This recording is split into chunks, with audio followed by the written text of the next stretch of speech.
heresies among Christians today is that a born again Christian can lose his salvation. క్రైస్తవ సమాజంలో అతి బాధాకరమైన భయంకరమైన అబద్ధ ప్రచారం ఏమిటంటే క్రైస్తవులు వారి రక్షణ కోల్పోతారు అనేటువంటి ప్రచారం. It's a damnable heresy that comes from hell. అది నరకం నుంచి ప్రత్యక్షంగా వచ్చినటువంటి అబద్ధపు వార్త. It comes from the devil. అది అపవాది దగ్గర నుంచే వచ్చింది. It's not true. అది సత్యం కాదు.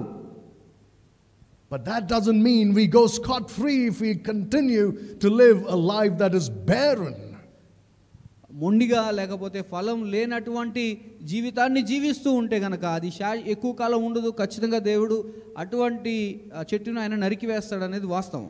And the cutting down of the tree certainly is a reference to cutting short of your physical life on earth. దీని అర్థం ఏమిటంటే రక్షణ పొందినటువంటి వ్యక్తి ఈ విధంగా ఆ చెట్టును నరికివేయడం అంటే అతడు రక్షణ కోల్పోతాడని కాదు, కానీ భౌతికంగా తన ఈ లోకంలో జీవించేటువంటి ఆయుష్కాలం అనేది అది తగ్గించి వేయబడుతుంది. Did you know that God can do that? మీకు తెలుసా దేవుడు ఆ పని చేయగలడని? The Bible clearly talks about it. దేవుని వాక్యం స్పష్టంగా ఆ విషయం గురించి చెప్తుంది. That God can cut short a life of a Christian or a person. ఒక తిరిగి జన్మించినటువంటి క్రైస్తవుడు లేదా ఒక వ్యక్తి యొక్క జీవిత ఆయుష్ కాలాన్ని దేవుడు తగ్గించి వేస్తాడు. So that a man does not live out the time that was originally appointed for him. ఎందుకంటే అతని కొరకు ఇవ్వబడినటువంటి ఆ ఆయుష్ కాలం ఎంత ఉందో అంతకాలం అతడు జీవించకుండానే దేవుడు ఆ ఆయుష్ కాలాన్ని తగ్గించి వేస్తున్నాడు. Remember in 1 Corinthians 11 Paul talks about partaking in the Lord's table unworthily.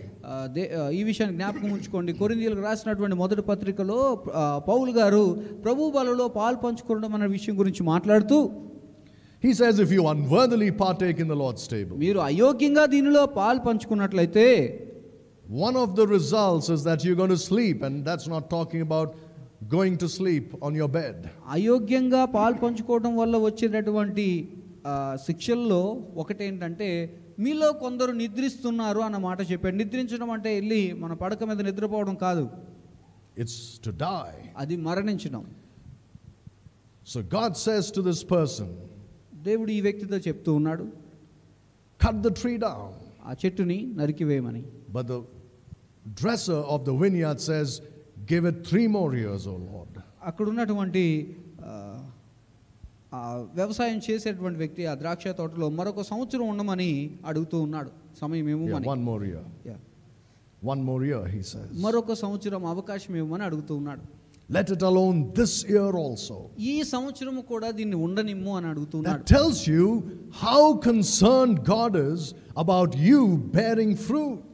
నీవు ఫలాలు ఫలించేటటువంటి విషయంలో దేవుడు ఎంత శ్రద్ధ కలిగి ఉన్నాడు, నీకు ఎన్ని అవకాశాలు ఇస్తున్నాడో ఒకసారి గమనించాలి.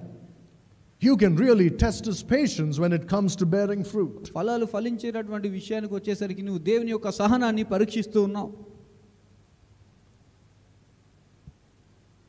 As Christians, we should see whether we are bearing fruit or not. క్రైస్తవులుగా ఉన్నటువంటి మనం ఫలాలు ఫలిస్తున్నామా లేదా అన్న విషయాన్ని మనం చూసుకోవాలి. You could think about the tree for a moment. ఒక్క నిమిషం మనం ఆ చెట్టు గురించి ఆలోచించేద్దాం. Maybe it was bragging and saying, oh look what a beautiful tree I am. ఆ చెట్టు తన గురించి తను అనుకుంటుందేమో, నేను చాలా అందంగా ఉన్నాను అని. Right, look at how tall I am. నేను ఎంత ఎత్తుగా ఉన్నానో చూడండి. Oh look at my branches, look at my leaves. చూడు నా కొమ్మలు ఎంత విస్తారంగా ఉన్నాయో, నా ఆకులు ఎంత పచ్చగా ఉన్నాయో. Oh look at the shade I give. నేను ఇస్తున్నటువంటి నీడ చూడండి, ఎంత నీడ ఇస్తున్నాను.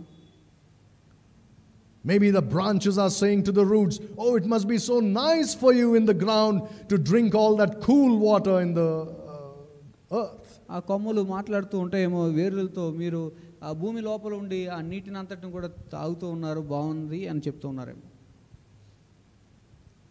And the roots will say to the branches, don't you enjoy being up there, you know, exposed to the sunlight and to the wind, how nice it must be.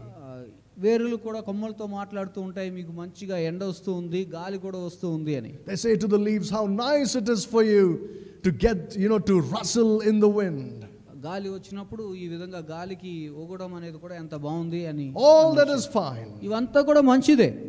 But you see, in God's eyes, it's a dead tree. కానీ దేవుని దృష్టిలో అది మృతమైపోయినటువంటి చెట్టు. It's a dead Christian. అది మృతమైనటువంటి క్రైస్తవుడితో సమానం. Because it does not bear fruit. ఎందుకంటే అది ఫలాలు ఫలించినటువంటిదిగా ఉంది.